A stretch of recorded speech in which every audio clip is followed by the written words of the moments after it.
नमस्कार, योगामय लाइव पर आप सबका स्वागत है। आजकल हम नेट से हटकर, अभी तक हम काम कर रहे थे ऑनलाइन, लेकिन अब हम ग्राउंड पे भी उतरने लगे हैं। हमारी एक ट्रस्ट है SCRF, उसके माध्यम से स्कूलों में, स्पोर्ट्स स्कूलों में जन के पास जाकर अपना काम कर रहे हैं। आज मेरे पास एक बहुत दुखद समाचार है कि आपने दंगल फिल्म जो गीता बबीता जी पे बनी थी, जो कि एक पहलवान थी, और इन दो लड़कियों ने हमारे देश का नाम ऊंचा किया, और इन पे एक मूवी भी बनी। अभी जो है लास्ट सोमवार की रात को इनकी एक ममेरी बहन रितिका, उसने फाइनल कुश्ती में हारने के बाद आत्महत्या कर ली। ये मेरे लिए बड़ा शॉकिंग इंसिडेंस है। मैं इसको एक तरीके से सहन नहीं कर पा रहा हूँ। उसकी एक वजह है, मैंने जैसे बताया कि आजकल हम ग्राउंड पे काम कर रहे हैं। मैं स्पोर्ट्स स्कूल में भी जाकर काम कर रहा हूँ, बड़े बड़े खिलाड़ियों के साथ काम कर रहा हूँ, और उन खिलाड़ियों के साथ मेरे काम करने का उद्देश्य यही है। मैं मेडिटेशन की तकनीक को खेल में लेके आना चाहता हूँ।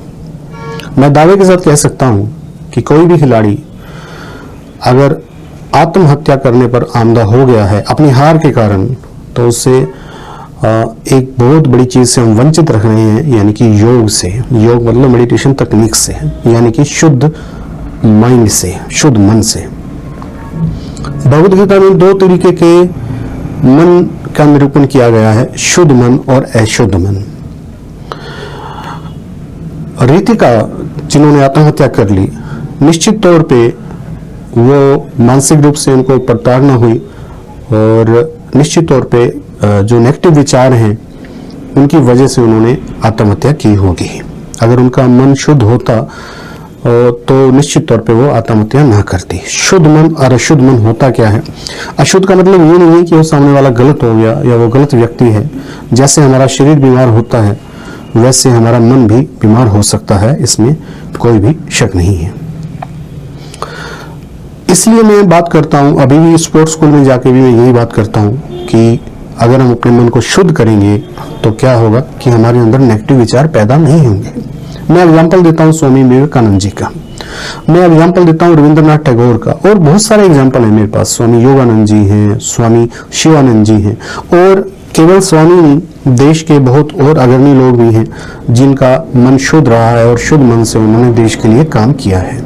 मैं भी यही चाहता हूं कि हमें खिलाड़ियों के साथ काम करना होगा, योग को, मेडिटेशन की तकनीक को खिलाड़ियों के पास लेकर जाना होगा, ताकि इस तरह की वारदातें, इस तरह की बातें, इस तरह के कृत्य भविष्य में ना हो। बड़ी दुखद बात है, 17 साल की बेटी है रितिका अभी, जिन्होंने आत्महत्या कर ली, और ये आत्महत्या रोकी जा सकती थी। ऐसे और भी बहुत सारे बच्चे हैं जो आज नेगेटिव विचारों से ग्रसित हैं, जो एक हार के कारण, कभी जीती भी तो होगी, आखिर वो फाइनल मुकाबले तक पहुंची है तो कहीं ना कहीं से जीत कर भी तो पहुंची होगी ना।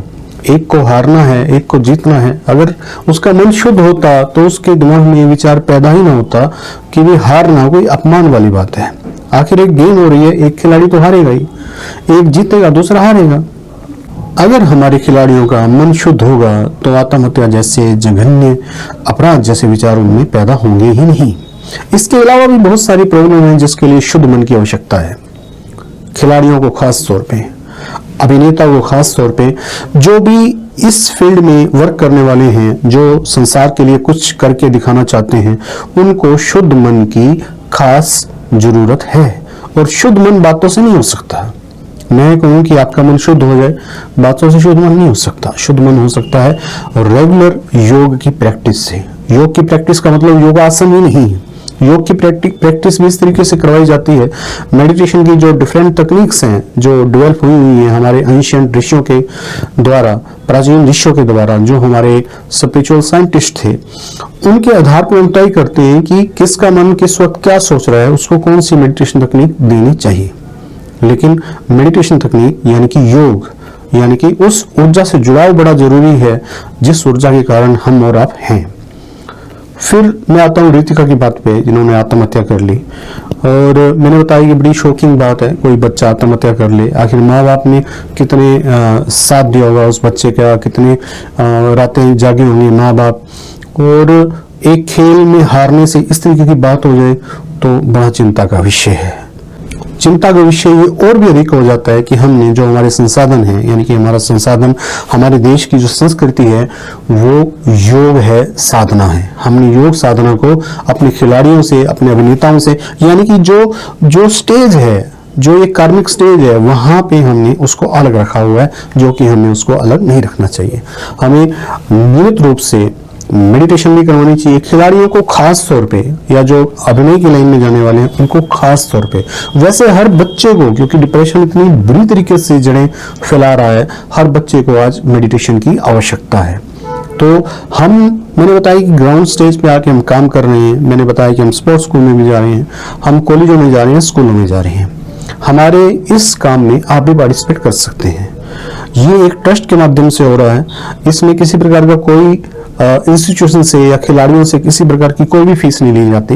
ट्रस्ट के माध्यम से बताने का मतलब ये है कि पैसा हम डोनेशन से बाहर से इकट्ठा करते हैं और खिलाड़ियों को, बच्चों को फ्री ऑफ कॉस्ट उनके स्कूलों में जाके उनकी काउंसलिंग करते हैं, उनको योग की तकनीक बताते हैं, उनको बताते हैं कि शुद्ध मन क्या होता है, अशुद्ध मन क्या होता है, उनको ये बतलाते हैं कि कैसे शुद्ध मन किया जा सकता है, किस तरीके से आत्मविश्वास जो नेचुरली पैदा हो।